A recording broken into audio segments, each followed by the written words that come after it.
peran perempuan yang paling luar biasa dan dicatat sejarah dan tidak akan dilupakan niku pengetahuan Khadijah Kubro, pengetahuan Sayyidah Khadijah tentang Dalailun Nubuwah, tentang bukti-bukti kenabian. Dados dalam banyak literatur perempuan itu dibahas beberapa kali di Quran. Sing paling masyhur tentu Maryam. Wonten Imro'atu Fir'aun. Nak sing diceritakno beling padahal bojone saleh niku nggih Imro'atu Nuh dan Imro'atu Lut. Tapi niku mboten usah diceritakno, mergo niku sing perempuan gagal niku. Terus tapi kalau badhe cerita sekedhik Sayyidah Khadijah niku garwane Rasulullah sallallahu alaihi wasallam. Beliau itu sudah baca buku banyak. Di antara yang dibaca niku referensi sing di dokumen pamannya, namanya Warokoh bin Naufal. Niku semua alamat kenabian itu ada. Ini ku di antarane calon nabi. Calon nabi itu pasti akan diperlakukan khusus oleh alam. Gini ku tudzilluhul ghamamah tuti'us sahaib. Sehingga beliau nyuruh pembantunya namanya Maisarah. Maisarah itu nama lelaki. Kalau di Arab Maisarah itu nama apa? Lelaki. Itu dikan ngawal Nabi perjalanan teng Syam. Terus semua kriteria kenabian itu ada pada diri Rasulullah Shallallahu Alaihi Wasallam. Singkat cerita akhirnya beliau yakin, terus ngelamar.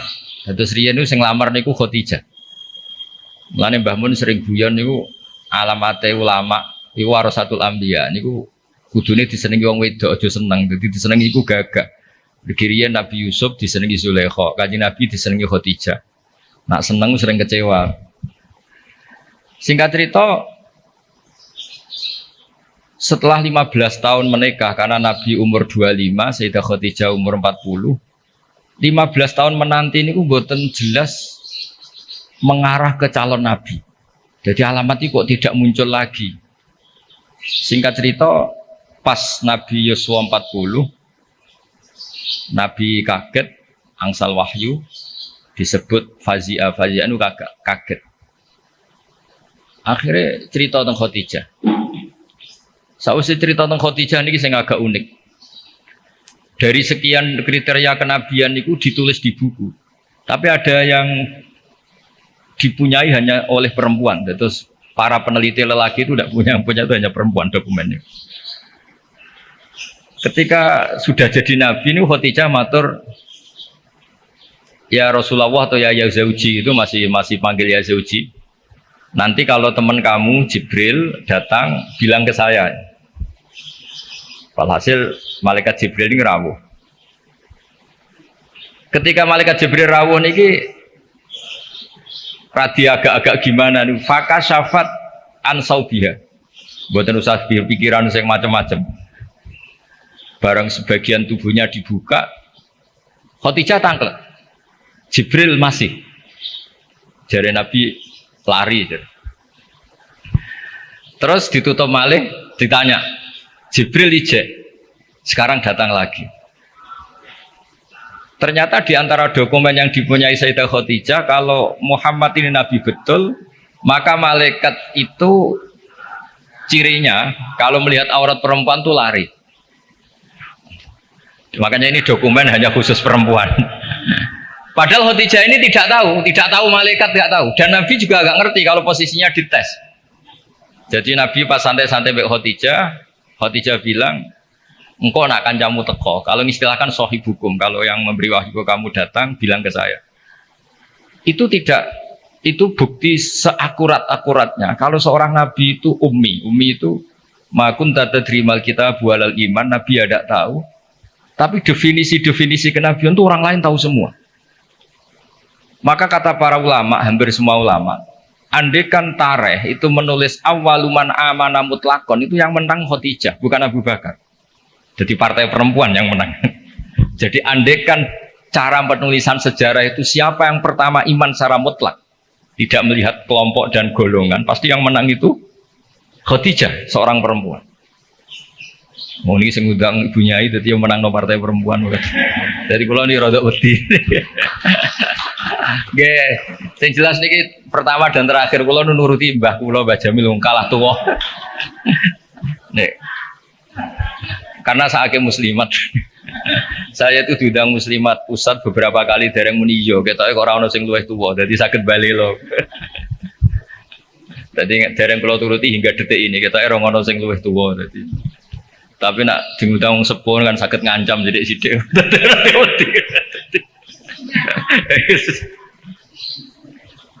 Kalau sederenge diundang untuk mriki ini diundang muslimat beberapa kali, tapi kalau dereng muni yo ketoke kok kata sing nom dadi. Nggih Mbah mun dereng sepuh, Mbah Jamil buyut mek kula boten mbah, cuma kok bahasa buyut boten pati lazim dadi wong niku dulure buyut kula boten Mbah malih pun buyut. Kula tak cerita. Jadi awaluman amana mutlakon itu harusnya Khadijah. Karena pertama yang diceritani kalau seorang nabi adalah Muhammad, bahkan sebelum nikah. Niku piyambake nikahi Kanjeng Nabi berdasar itu calon nabi karena beliau lama sekali belajar mbek Waraqah bin Naufal. Nah ini yang bunyai-bunyai juga harus tetap membaca. Karena ini temanya tafaqquh fiddin. Jadi membaca itu penting sekali. Sampai pengetahuan Khadijah itu pengetahuannya itu melampaui batas umurnya. Beliau menikahi Kanjeng Nabi berdasar referensi itu. Ketika yakin kalau Nabi adalah seorang Nabi, punya cara sendiri. Sehingga terus kata ulama, ketoke kok ora sopan wong wedok kok nomor 1. Terus ditareh itu diistilahkan awaluman amana minar rijal Abu Bakar wa minan nisa Khadijah wa minas sibyan Ali wa minal mawali Zaid bin Harisah. Niku empun bahasa yang dipoles dengan kesopanan karena ketoke wong wedok kok nomor 1 kurang etis. Terus partai minar rijal Abu Bakar, minan nisa Khadijah, minas sibyan itu Ali, minal mawali itu Zaid bin Harisah. Tapi andekan sejarah itu ditulis tanpa melihat golongan, tidak pakai kelompok lelaki, kelompok perempuan, kelompok anak-anak, pasti yang menang itu Khadijah. Jadi ini keunggulan perempuan. Tapi ada sisi lain yang mungkin ibu-ibu gak siap.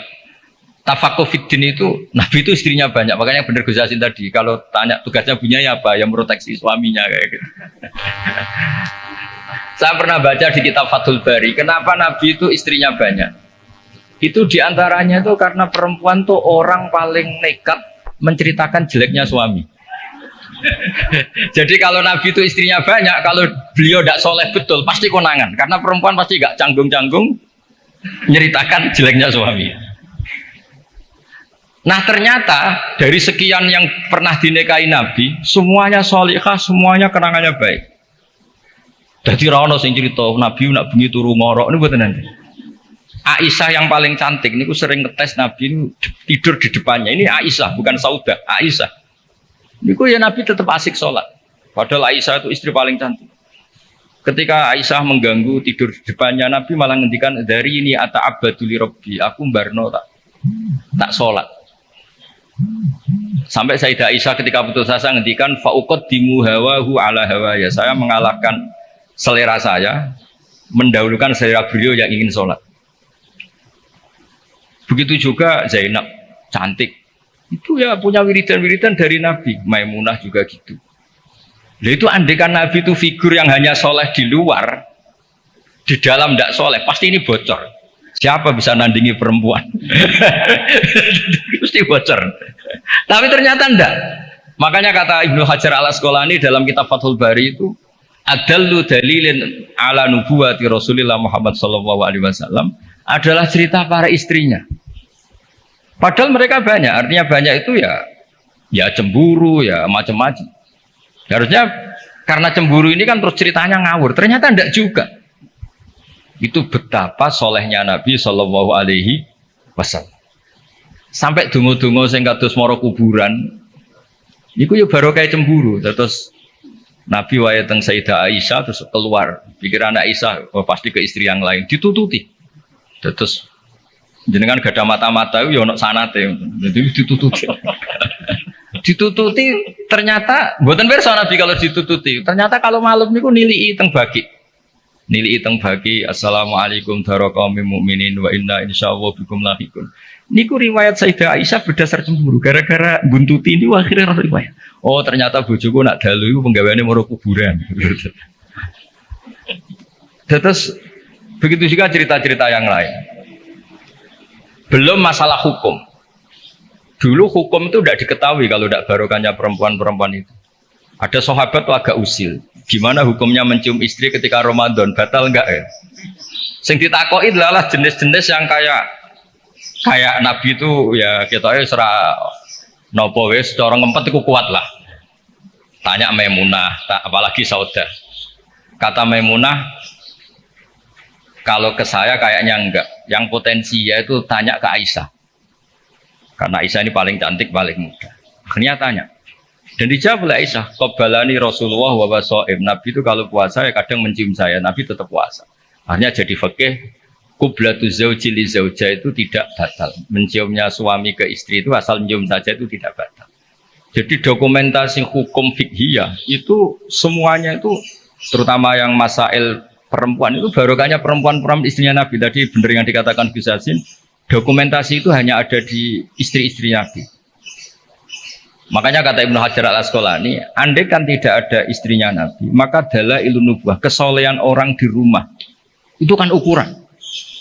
Misalnya di luar kiai-kiai kadang ngetokno waroi zuhud, barang ning omah mangan tuh haduk.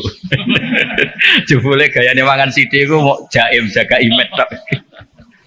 Ning jopo kadang-kadang maca ala kiai, serwapi jubahan serbanan, seneng omah wis karo kantok ngalor itu. Nabi itu ndak, meskipun di rumah itu ya priayi. Karena Nabi itu istighfa'nya minallah, jadi merasa nggak nyaman itu dengan Allah. Jadi nggak, beliau itu tetap sopan ketika di rumah. Di luar ya sholat, di rumah ya sholat, di luar ya ingat Allah, di dalam rumah ingat. Itu Nabi kalau mau sholat, itu senangnya bukan main. Itu yang cerita ya istrinya. Jadi Nabi itu kalau banyak masalah, itu keluar masuk nggak tenang. Corong jauh nggak jenuh. Itu ketika ada adzan Nabi alhamdulillah, arifna ya Bilal.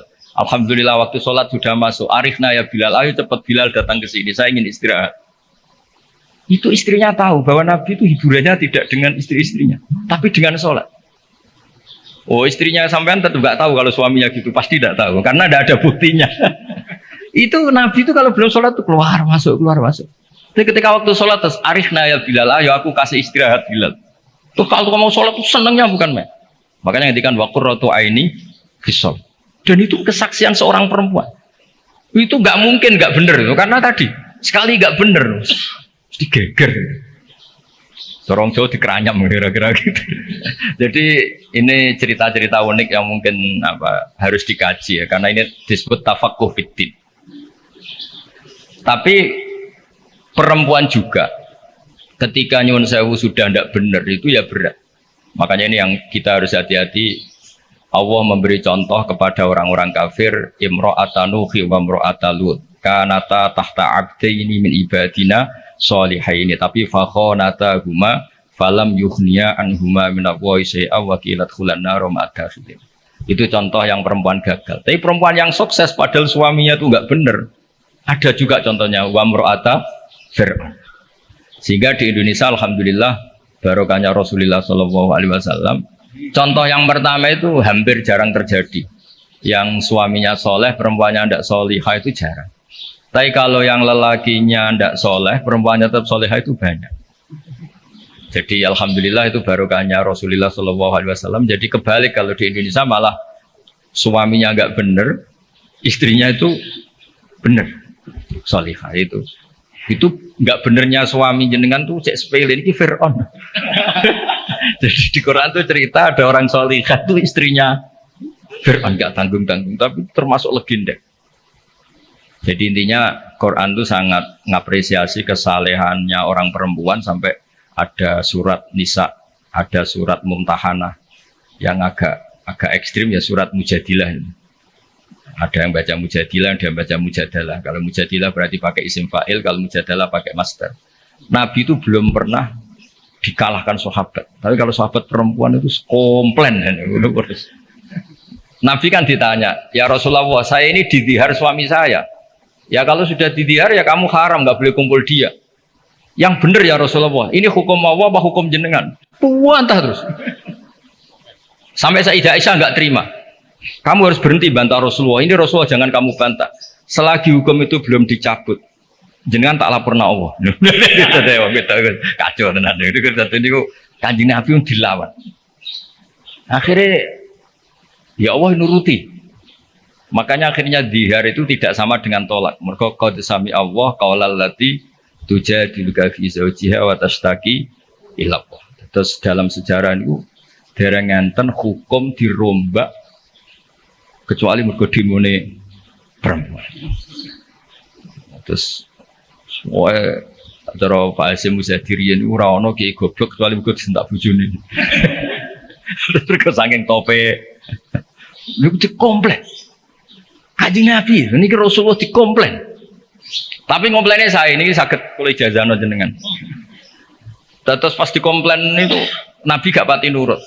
Terus perempuan ini pulang, namanya Khawlah binti Sa'labah. Pulang sujud, ya Allah ini ketentuan Rasulullah berdasar hukum adat.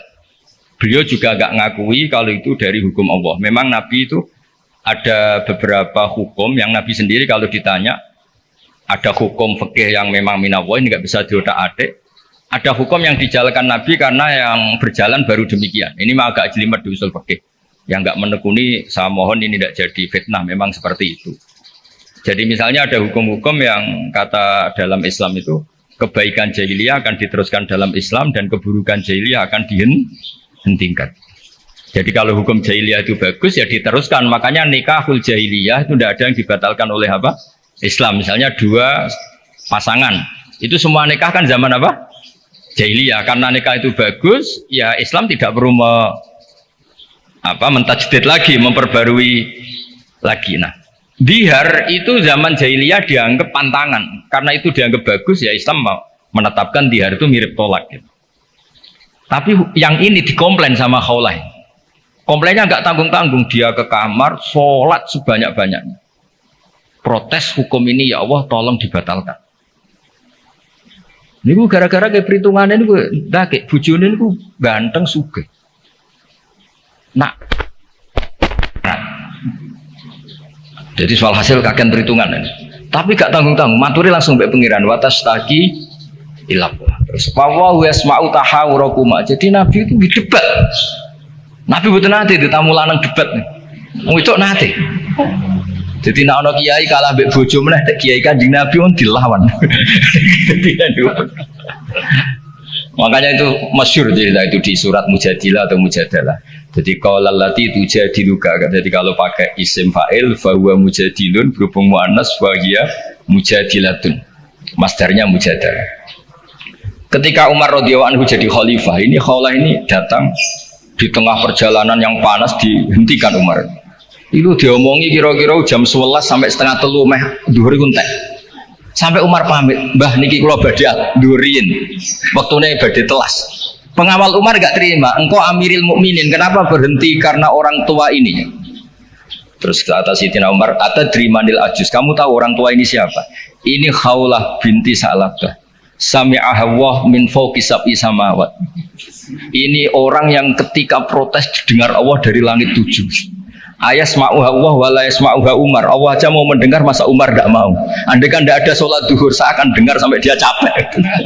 Jadi sunahnya kiai kalau istrinya ngomel tolong didengar sampai capek. karena ijazahnya seperti itu. Tapi syarat perempuannya harus berkualitas kayak Khawlah binti Sa'labah. Jadi kalau protes itu pertama sujud dulu di kamar sampai Allah mendengar. Terus ini cerita-cerita perempuan, jadi keliru lah kalau Islam kadang dituduh sebagai agama yang meminggirkan perempuan, itu keliru sekali. Karena di Quran saja ada surat Nisa, nggak ada surat Rijal. Ada surat Mumtahanah, ada yang baca Mumtahinah juga.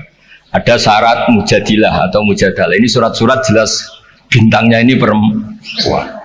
Ya, tapi kadang-kadang mau coba muratuhu hammalatal hatab fijidial itu yang ini yang orang-orang gagal ini, yang gitu, yang apes itu, yang cerita-cerita itu. Nah, kalau matur nuwun sangat, memang yang terakhir kalau pesan tadi ibu itu madrasah pertama, sehingga saya sendiri bisa gini dia barokahnya ibu. semua orang lah punya di daerah kami, apalagi di daerah punya ibunya ini ada Mbak Jamil, ada semuanya lah. Ada Neng Ulfa, kenangan kita ngaji ya sama ibu, pasti mulai kecil tuh sama ibu. Anak saya bisa baca Quran tuh ya karena istri saya, karena suang lanang bener Gus Yasin tadi. Fasul Masail jelimet-jelimet, anak irungi salib batak radiulang. Jadi Fasul Masail gimana hukumnya sholat di Amerika, puasa di Amerika yang siangnya kadang 19 jam. Gimana hukumnya sholat di bulan, terus kiblatnya gimana, apa mengkurep apa gimana. Wah, anak era sama Quran di Barno, anak ibunya kan ngomel. Bar maghrib didusi dicemplung terus pokoknya nang adus nang diulang ngaji. Akhirnya sama Quran. Jadi walhasil itu makanya Imam Syafi'i ngendikan al-madrasatul ula, yang dikatakan madrasah pertama adalah seorang apa? Ibu. Makanya rata-rata anak Indonesia itu benci bapaknya, itu juga didikan ibunya pasti. Jadi mana sikonya? Mau ngerasani bapaknya kok ambek anaknya. Nah itu yang madrasah agak bener katanya gitu yang nggak bisa. Tapi saya pastikan semua putra kiai yang bisa baca Quran itu udah ada yang barokahnya bapak, mesti barokahnya ibu. Niki Mbah Jamil sering cerita kula, pokoknya anakku sama mondok Mekah Madinah barokah tak ulang. Mergo anak abahe gampang nyepuro. Wong lanang itu mesti ngono nggih ngoten dilapori anak era sekolah nih santai jenenge wong lanang. Kan sepurane gede mbok dableke gede ra jelas wong lanang itu kan kemungkinane atine gede atau dableke gede. Tapi nek ibu-ibu kan wis ngomel. Dolanan diwamu didusi kon ngaji. Nah, wong lanang ora anak dolanan sowan nang wasi, karo bal-balan wasi. Sejak sore surup mulai klambi dicoplok rusak ya asik. Wong ibu-ibu kan ndak bisa. Cara cah cilik anut bapake goblok kabeh aku yakin. Goblok kabeh.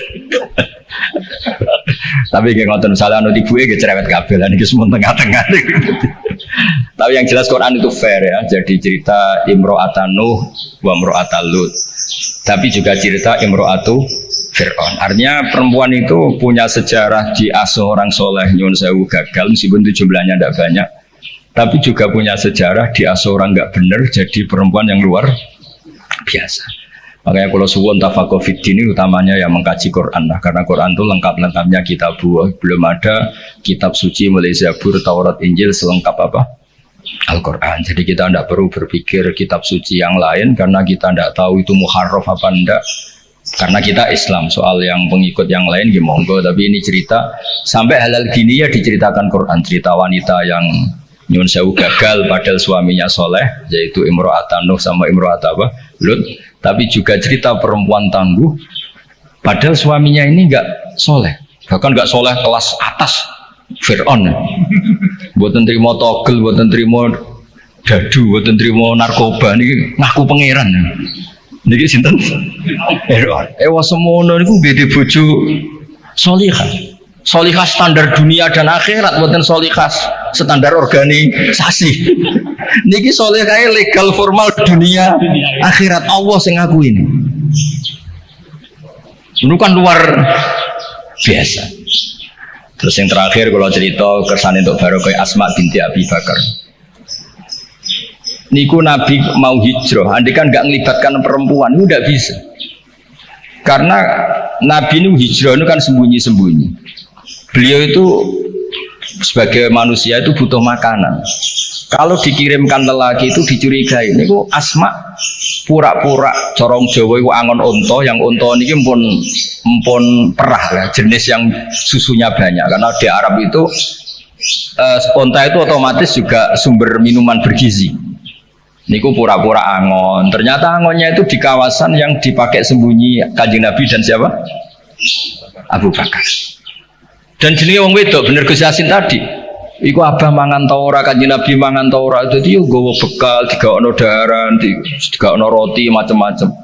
Terakhir badhe hijrah ketika bekal ini enggak bisa dibawa Nabi dan Abu Bakar, akhirnya dia ini kepikiran, ini bisanya dibawa unta kalau ditali, dicancang ditali, diikat.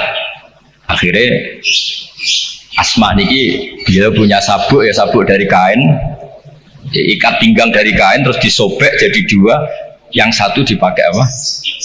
Mengikat darahnya Nabi teng unta supaya nanti jadi bekal di jalan. Makanya Asma punya gelar Datin Nitokon, kadang disebut Datin Nitok, perempuan yang bersejarah dalam hijrahnya Rasulullah Shallallahu Alaihi Wasallam. Itu luar biasa.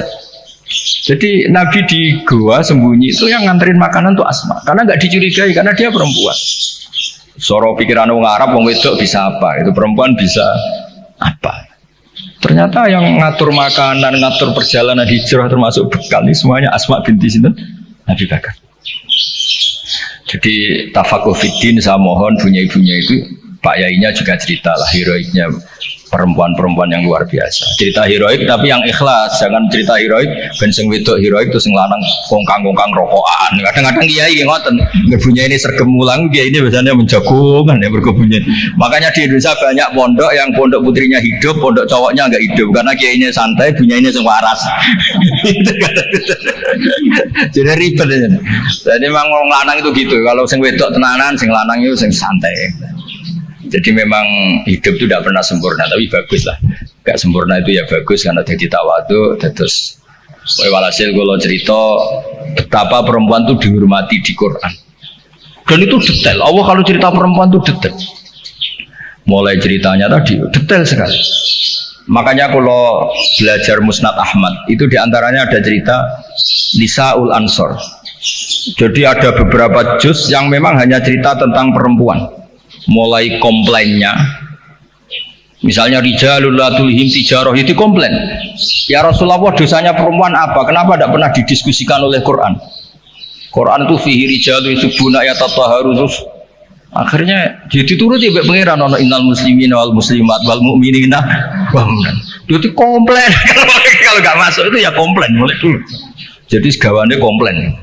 Makanya Pak Kiai harus siap. Kalau tidak komplain namanya nggak perempuan. Mulai dulu itu Allah saja dikomplain. Ini apa dosa perempuan udah didiskusikan itu. Komplain. Wis pokoke ngoten niku ya dicritakno mek Quran. Tapi kata Ibnu Hajar Al Asqalani dalam kitab Fathul Bari tadi, adallu dalilin ala nubuwati Rasulillah sallallahu alaihi wasallam adalah cerita semua istrinya. Biasanya maru itu kan nggak cerita baik. Doroh itu orang kalau nikah banyak itu biasanya kan ceritanya semrawut. Tapi Nabi itu karena di rumah benar-benar soleh, hiburannya itu sholat, hiburannya itu religius. Istrinya Nabi itu nggak bisa berbuat apa. Ya memang bersaksi kalau beliau itu seorang Nabi. Itu kalau Aisyah cerita, Nabi kalau dengar adzan tuh senengnya bukan main. Sampai bilang ini waktu istirahat saya. Kalau malam itu istilahkan gitu. Dari ini ata'abbadu li rabbi, aku barno, aku tak sholat. Itu kalau sholat yang malam sampai pagi. Dan itu ketika di Aisyah bukan di Saudah. Kalau di Saudah mungkin para papa, ya sanjan Saudah, ya mesti wae sholat ini kan. Ini di cerita Sayyidah Aisyah. Banyak kiai istrinya tidak tanti saja gak tahajud. Lalu nak bujune ayu semalah atau tahajud kan. Ini Sayyidah siapa? Aisyah. Zainab juga gitu. Setelah Rasulullah intaqala ila rafiqil a'la, setelah Rasulullah itu kapundhut, bahasa halusnya intaqala ila rafiqil a'la. Niku Sayyidah Zainab tuh kalau wiridan di masjid tuh sampai kayak apa? Alasannya ya kenangannya sama Nabi. Beliau kerja jadi penenun, dijual terus disodakohkan. Itu ketika ditanya kenapa kamu suka sodakoh, kata Nabi yang paling cepat nyusul saya itu yang paling sering apa? Sodakoh. Jadi semua itu andaikan Nabi jadi figur yang nggak benar di dalam, itu pasti kenangan itu nggak terungkap. Tapi karena figur Nabi itu soleh di luar dan soleh di dalam, sehingga istri sebanyak itu kenangannya semuanya baik. Jadi intinya Islam juga mencatat kesaksian nubuah itu adalah sebagian besar juga dari seorang apa? Perempuan, termasuk dari Khadijah Kubra. Jadi beliau menyuruh Maisarah itu Nabi ketika umur 25 tahun. Beliau sudah tahu kalau itu calon Nabi. Mutus Maisarah. Dan beliau memutuskan nikah dengan Nabi juga berdasar referensi itu. Makanya kata ulama, andekan awaluman amanah ditulis mutlakon tanpa embel-embel minar rijal, minan nisa, minar sibyan, maka pasti itu Khadijah. Tapi kalau jenengan mungkin terjemahin pasti itu perempuan.